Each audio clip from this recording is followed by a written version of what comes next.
After donating my kidney to her, my daughter forbid me from entering her $2.5 million home, the very house I still legally owned. I silently walked away. The next day, she received a letter, all payments terminated. She told her rich friends I didn't fit her Christmas vibe. 8 years after I gave her my kidney, and 6 years after I bought her a $2.5 million house, my own daughter treated me like a stain on her image.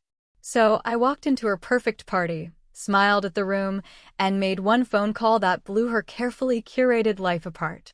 You ever feel your heart go ice cold in a single sentence? My name is Paul Thompson. Let me tell you how we got here. 8 years earlier, December 2016. Hospital smell. Fluorescent lights. My kid, my only kid, hooked up to machines. Dr. Helena Mitchell sat us down with the kind of voice that lets you know there's no way to sugarcoat it. Acute kidney failure. Genetic. Dialysis now. Maybe 18 months without a transplant. The waitlist? 3 to 5 years. I didn't blink. Test me. March 2017, 11 hours under. They took my left kidney and gave it to Abigail. Perfect match. Textbook, they said. Her numbers popped. Mine dropped. Nobody really tells you what organ donation does to the donor. Your remaining kidney works overtime. Your energy evaporates. I went from running construction crews to light maintenance work. Some days, noon felt like midnight. But watching Abigail come back to life? Worth it. Every pill, every nap, every ache. She bounced back fast. 6 months later, she was back at UCLA finishing her degree. Within a year? Marketing job at Sterling Luxury Brands. $85,000 salary. Company car. Expense account. Meanwhile, I was figuring out a new pace. Regular checkups. A pill organizer that filled up twice weekly. Pride kept me warm. My sacrifice gave her a future. Then, the slow shift. Designer labels. Tasting menus. We summer in as a verb. Trevor. Old money. Polished parents. A social circle where last names mattered more than the person wearing them. Abigail visited less. When she did, her eyes flicked around my little apartment, my steel-toe boots by the door, the beat-up pickup outside, the afternoon naps I needed like oxygen. Dad, maybe update your wardrobe? Get a newer car? You're not that old. I let it slide. She was young. She'd grow out of it. That's what I told myself. Then March 2018. She called crying. Trevor's parents were visiting and her shared apartment was mortifying. Dad, I can't bring them there. They'll think I'm a failure. So I did what felt instinctual. I used my savings, took out a mortgage, and bought her a house. 4 bedrooms. Contemporary. West LA, granite. Hardwood. A magazine kitchen. $2.5 million. Consider it an early inheritance, I told her. You've been through enough. She hugged me, sobbing, promising she'd never forget. I kept the deed in my name. Just paperwork, I told myself. Eventually, I'd transfer it. Call it instinct. Or protection. She moved in overnight. Trevor's parents loved it. Abigail's status skyrocketed. Suddenly she was the host, the girl with the exquisite home. I, somehow, was the smudge on the glass. Invitations turned to maybe you'll be too tired. Weekly dinners became monthly check-ins. She stopped mentioning me around her new people. When I visited my house, she fidgeted like I might embarrass her. By December 2024, it was undeniable. My daughter was living a lifestyle I paid for while acting like I was the help. Let me give you the receipts, because numbers don't lie. Mortgage, $3,847 monthly property tax, $2,100 quarterly homeowners insurance, $4,000 annually utilities, $320 monthly, 72 degrees year-round, of course. My annual contribution to her lifestyle, roughly $68,000 hers, zero added to the transplant bill, $312,000 total, insurance paid most. I still paid $40,000 out of pocket. Retirement money I'd saved for decades? Gone in months. Did she factor that in when she decided I didn't fit the vibe? November rolled around. She suggested I skip Thanksgiving. It's very formal and you get tired, Dad. It's going to be a long evening. Like my fatigue was a personality flaw, not the scarred aftermath of giving her an organ. I microwaved dinner and watched football alone. Told myself it was fine. Then December 10th, she called, music and chatter in the background. Already at some event. Dad, Trevor's family is planning this incredible Christmas celebration. Very exclusive, very high-end. Business associates. Local politicians. Real career opportunities. And I was thinking, maybe it's better if you don't come. These people care about image. You're very blue-collar. Something cold slid into my chest. What message would I send, Abigail? That maybe I come from a certain kind of family. It's not shame. It's strategy. Christmas Day? I asked. We'll probably be recovering from the party. Maybe something low-key the week after. That was my fork in the road. Keep funding the life where I don't get a seat at the table, or draw a line. Not to punish. To protect my own self-respect. To teach my daughter the lesson she clearly hadn't learned. Love is not erasure, and respect isn't optional. I spread paperwork across my tiny kitchen table. Deed. Mortgage. Insurance. Utilities. All in my name. She'd convinced herself and her world that what was mine was hers. Maybe it was time she learned the difference. I decided to try one honest conversation first. December 12th. I drove to my house. Used my key, something she always forgot I still had. The place was transformed. Orchids in crystal vases. Mirror-shine furniture. A magazine spread come to life. Abigail stood at the island in a red blouse, arranging flowers like she was styling a shoot. Dad, what are you doing here? We need to talk. Trevor's upstairs. We have dinner reservations. This won't take long. I sat. The granite gleamed. The air smelled like money and fresh-cut stems. Abigail, do you remember 2016? The machines? Dr. Mitchell? When I chose between my kidney and your life. Her hands went still. Dad, that was a long time ago. 8 years. Do you remember the doctor's words? Of course I remember. Why are we? Because I'm trying to understand how we went from that to this. I gestured around. From me giving you my kidney to you being embarrassed I exist. I never said embarrassed, she snapped. I said you don't fit the vibe. It's about social compatibility. Not shame. Dad, you're being dramatic. This is professional networking. Image matters. Whose image? Yours? Or mine? Both. Trevor's family operates at a certain level. And their expectations are, what exactly? That you pretend you don't have a father. You don't understand how their world works. Their world. Not ours. I'm trying to build a future. Sometimes you make strategic choices about social situations. Like excluding your father from Christmas. It's one party.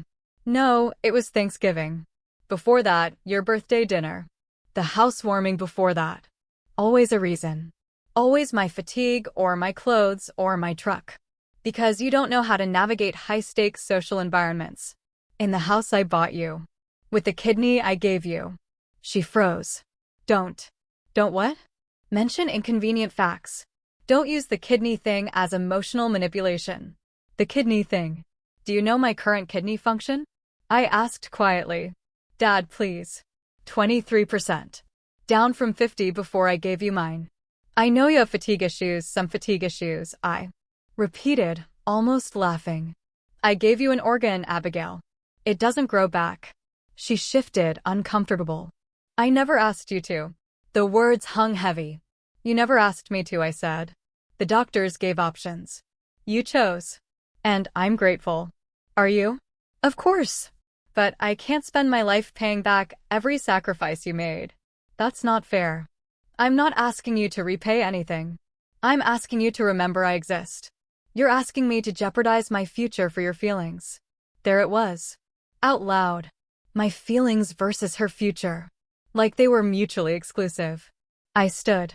Lottery winners who forget how they got lucky tend to lose everything. Think about that. Dad, where are you going? Home. To the apartment I can afford on a maintenance worker's salary. I paused at the door. Enjoy your dinner. Back home, I brewed coffee and called Tom Bradley, my real estate agent. My old army buddy. The one who'd sent me some investment papers I'd been politely ignoring. Hypothetically, I said, staring at the deed with my name on it, if the current living situation isn't working, what can I do? You're sole owner, Tom said. She doesn't pay rent. Legally? She's a guest. How fast? If we go quiet to cash buyers? You could close in 2 weeks. The house is worth at least 2.7, maybe 2.8. Prime location. Perfect condition. I looked around my one-bedroom, the place I napped to keep the fatigue at bay, while paying for her to host wine tastings. Do it, I said. Quietly. Start feeling out cash buyers. Don't list yet. Tom warned, gentle but firm. Once you start, there's no going back. Maybe that's the point. I set my phone down. Thought about consequences. Not just for her, mine too. Nearly $3 million would change my retirement. My medical care. My peace. But it would also force a reckoning I'd avoided for too long. Then Abigail texted, maybe we can compromise about Christmas. Call me tomorrow. Compromise. Even now, she was negotiating optics, not acknowledging reality. I decided she'd get one final chance to show me who she was, without scripts and spin. December 15th. Her Christmas party. The exclusive, high-end one. Crisp LA night. Valet in black coats. Dramatic uplighting. Luxury cars like jewels along the curb. Jazz drifting from somewhere inside. I parked across the street, sat a moment, decided, and went in. Name, the security guy asked, scanning a list. Paul Thompson. Frown. Scanned again. Nothing. I'm Abigail's father, I said, and stepped past him into my own house. The transformation was jaw-dropping. Chandeliers I'd never seen. Servers in white jackets moving like choreography. A quartet where the dining table should have been. At least 60 people, dressed like money. Then I saw her. In red. Laughing near the fireplace with Trevor's parents. The laughter died when she saw me. Beautiful party, I said, smiling. Dad, she hissed, panic glittering behind her eyes. What are you doing here? It's Christmas. Family time. Trevor appeared, smooth as a magazine cover. Mr. Thompson. What a surprise. Let's step into the kitchen, Abigail whispered, already planning how to quarantine me. Actually, I said, and lifted a hand toward her circle, I'd love to meet your friends. You've told me so much about them. Abigail, darling, an elegant woman trilled, sweeping forward. Aren't you going to introduce us? Margaret Ashford. Trevor's mother. Old money elegance. Charity boards. The kind who calls everyone darling like it's punctuation. Margaret, Abigail said, voice tight, this is my father, Paul. Wonderful to finally meet you, Margaret smiled, offering a manicured hand. Abigail talks about you constantly. Does she? I said, catching my daughter's flicker of surprise. That's nice to hear. Oh yes. She's always telling us how proud she is of this beautiful home. How hard she's worked to build this life. It is beautiful, I agreed, looking around. Exquisite. You must be so proud, Margaret purred, seeing her create all this on her own. I held her gaze. I am proud, I said. Though I wouldn't say she built it entirely on her own. Margaret tilted her head. Curious. Oh. Well, I said lightly, there was the kidney transplant a few years back. That was a team effort. Silence. You could hear the jazz stop breathing. Kidney transplant? Margaret's eyes pinged to Abigail, then back to me. 8 years ago, I said. Acute failure. I donated one of mine. Perfect match. Thank goodness. Margaret turned to Abigail, softer now. You never told us. It was a long time ago, Abigail murmured, shrinking a little. Not that long, I said, still pleasant. She bounced back beautifully. Donor recovery is different. My remaining kidney works overtime now. That's why I sometimes seem tired. Abigail mentioned I get fatigued. Trevor's brow knit. You told us he has a chronic condition. Technically true, I smiled. Reduced kidney function is chronic. I'd call it a consequence of choice. Margaret studied me with new respect. You gave your daughter your kidney. Wouldn't you? I asked. Of course, she breathed. But, Abigail, why didn't you ever mention this? We don't really talk about it, Abigail said, trapped and glassy-eyed. Don't talk about it? Margaret looked genuinely shocked. He saved your life. And this house, she continued, turning slowly, taking it in again, must have taken immense work. I could feel Abigail calculating how much to admit, how much to deflect. I spared her the decision. I helped with the house too, I said. Helped how? Trevor asked carefully. I bought it. A beat. Then another. You bought it. Margaret repeated. $2.5 million. March 2018. Abigail needed a nicer place to live, somewhere appropriate for entertaining people like yourselves. I took out the mortgage. Trevor looked at Abigail, stung. You told us you had a mortgage. She does, I said helpfully. It's just not in her name. Dad, please, Abigail begged, eyes blazing. These are personal details. I assumed, I said, still warm, that at a family celebration, your friends would know about your family. Margaret's face shifted. Disappointment. Something like pity. Abigail, dear, your father bought you this house? It's complicated, she whispered. It's really not, I said. I wanted her to have a beautiful home. So I bought her one. Any father would. But you don't live here, Trevor's father said, stepping in. Oh no, I smiled. I live across town. 1 bedroom. Suits a maintenance worker's budget. Maintenance. Margaret blinked. Abigail told us you were in construction management. I was, I said. Before the surgery. Hard to manage crews when you need afternoon naps. That's an extraordinary sacrifice, Margaret said softly. The kidney. The house. Your career. Abigail looked up then, and I saw something hard flash through her. Yes, she said, brittle. Lucky me.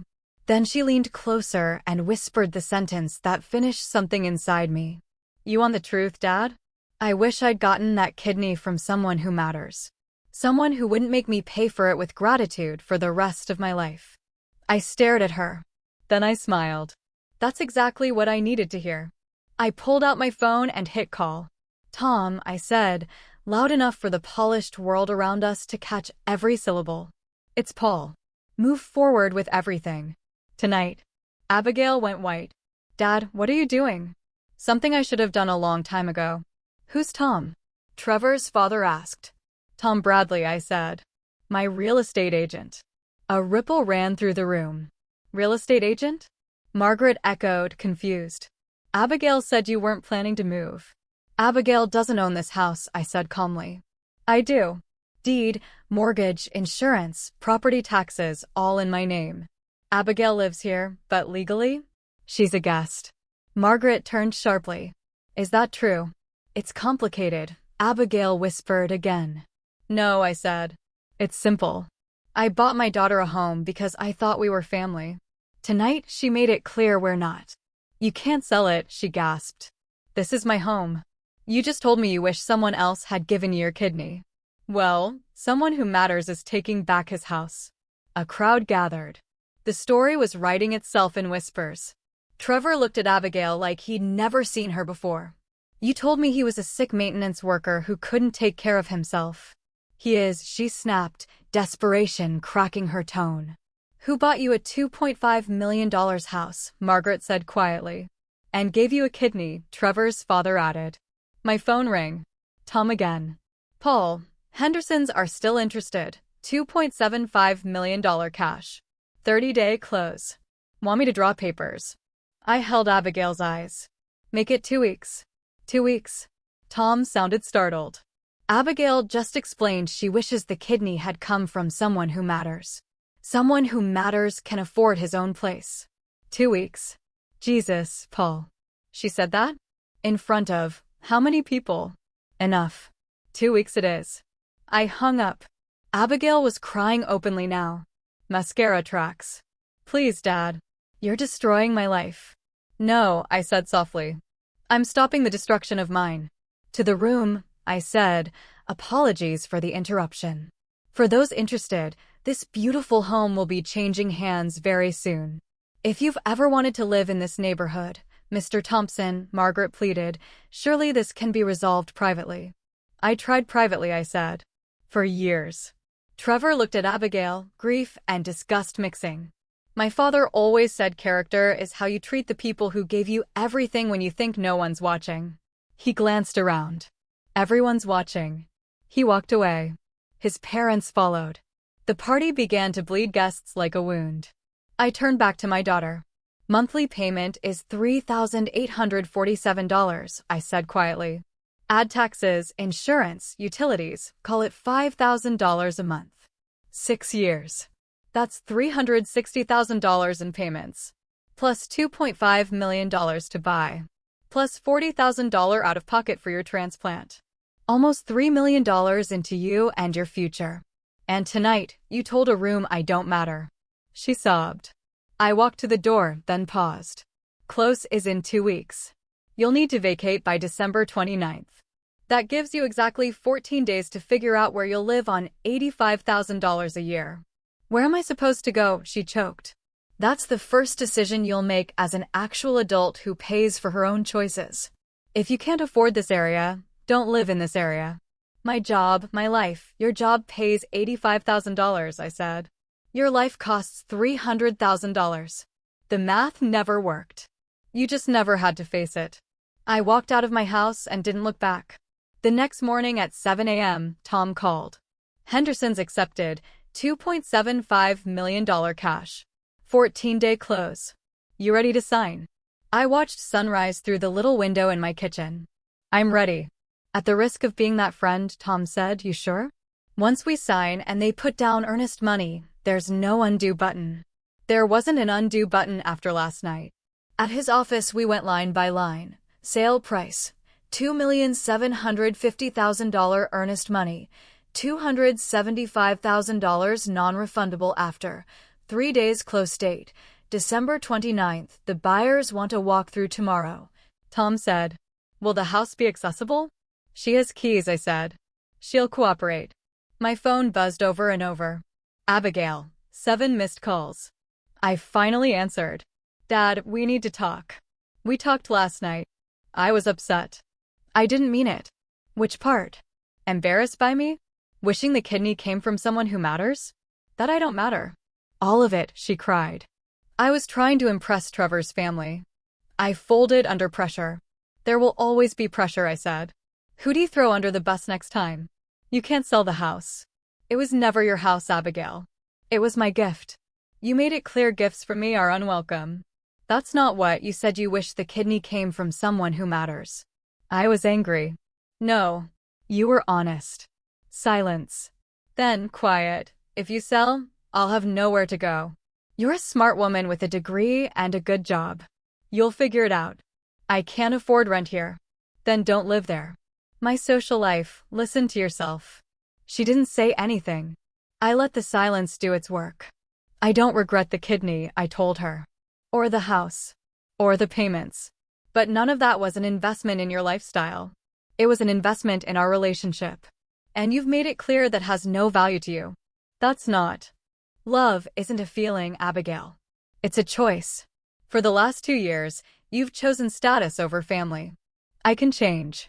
When the next invite comes, will you bring me? Will you tell your coworkers I'm a maintenance worker who gave you a kidney?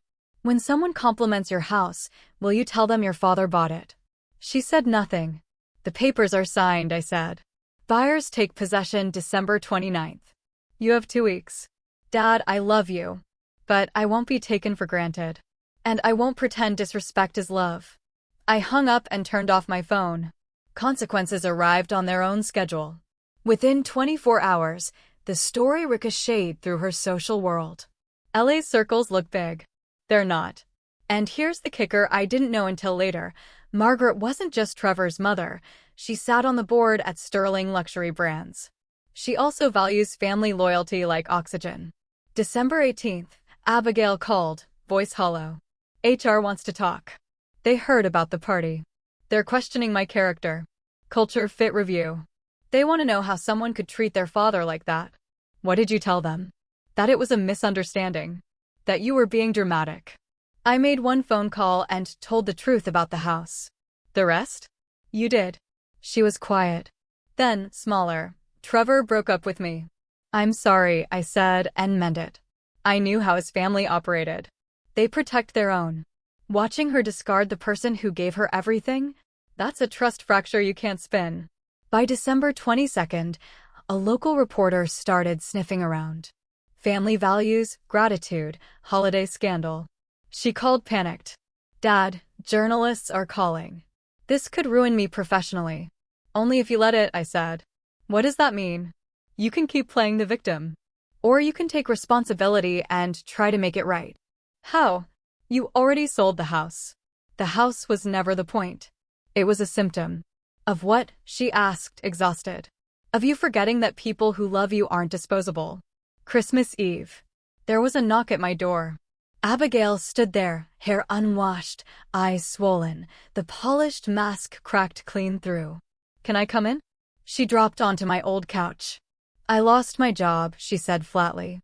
Violation of core values. Personal conduct bringing disrepute to the brand. What are you going to do? I don't know. My rent is $4,000. I have savings for maybe 2 months. Without a reference from Sterling, she broke. Dad, I'm sorry. For everything I said. Everything I did. You were right. I was selfish and ungrateful. I took you for granted. Are you sorry because you finally understand? Or because you're facing consequences? She stared at the floor for a long time. Both, she admitted. I think I've been sorry for a while. But I was too proud to say it. Now I can't pretend anymore. Pretend what? That I did any of this myself. That I earned this life. That I deserve to be embarrassed by the person who made it possible. Something shifted inside me. Not forgiveness on the spot, but a recognition I hadn't felt in years, honesty. The sale closes in 5 days, I said. That's not changing. I know, she whispered. But can we rebuild? Maybe, I said. I didn't sell the house to punish you. I sold it to save both of us. You were becoming someone I didn't recognize. And I was enabling it. What happens now? Now you live within your means. You find a job that values your work more than your dinner guest list. You remember what earning feels like. And us. I shrugged. We'll see. Trust doesn't snap back. It's rebuilt. One honest conversation at a time. She nodded, tears steady. Dad, she said softly. Yeah, thank you. For the kidney. For the house. For everything. I should have said it years ago. It was a start. 6 months later, the sun set golden over Manhattan Beach from my modest 2-bedroom condo, bought outright with the sale proceeds, with enough left for a calm retirement and the best care I can afford. My kidney function stabilized around 25%. Not ideal. Not tragic. Manageable. For the first time in ages, I wasn't bone-tired all the time.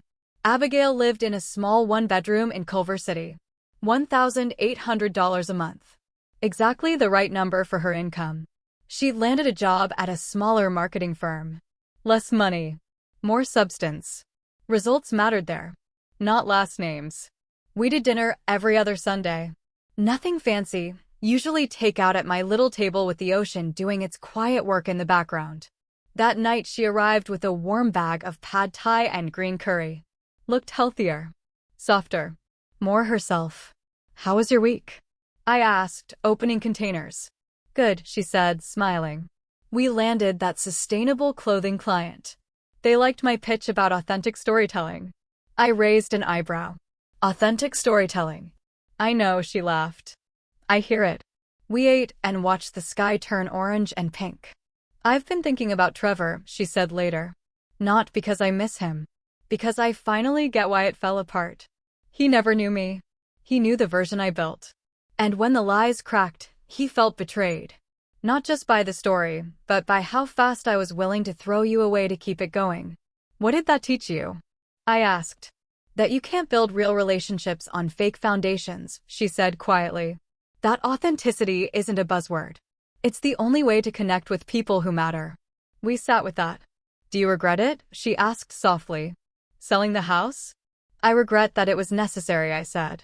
I regret the pain. But the decision? No. It didn't destroy your life. It destroyed the life that was destroying you. She nodded. Can I tell you what I learned? I asked. Please. Love without boundaries isn't love, it's enabling. I thought giving you everything was love. What I really did was block you from becoming who you could be. How do you mean? You're stronger now. More honest. 6 months ago, the thought of losing your job, your apartment, your identity would have crushed you. But you adapted. It was terrifying, she said. Most growth is. She twirled noodles for a while. I think about the kidney differently now, she said. Before, it felt like a debt I could never repay. Like I owed you my whole life because you gave me part of yours. Now, I see it as one gift among many. You gave me life, yes, but also values. Work ethic. The ability to get back up. The kidney saved my life. Those other things made it worth saving. My eyes stung. That might be the nicest thing anyone's ever said to me. It's just the truth, she said. It took losing the fake stuff to see it. When she left, she hugged me longer than usual. Thank you for loving me enough to let me fall, she whispered. Thank you for climbing back up, I said. After she was gone, I sat on the balcony, listening to waves smooth the edges off the day. Second chances aren't soft. They cut. They demand. But if you're brave enough to set the boundary and brave enough to grow on the other side, that cut lets the truth in. I didn't get back the life I had with my daughter before all this. We built a new one. Slower. Smaller. Real. What would you have done in my place? Would you have sold the house? Have you ever had to set a hard boundary with someone you love, and did it make things better or worse? Tell me what you think. I really want to know.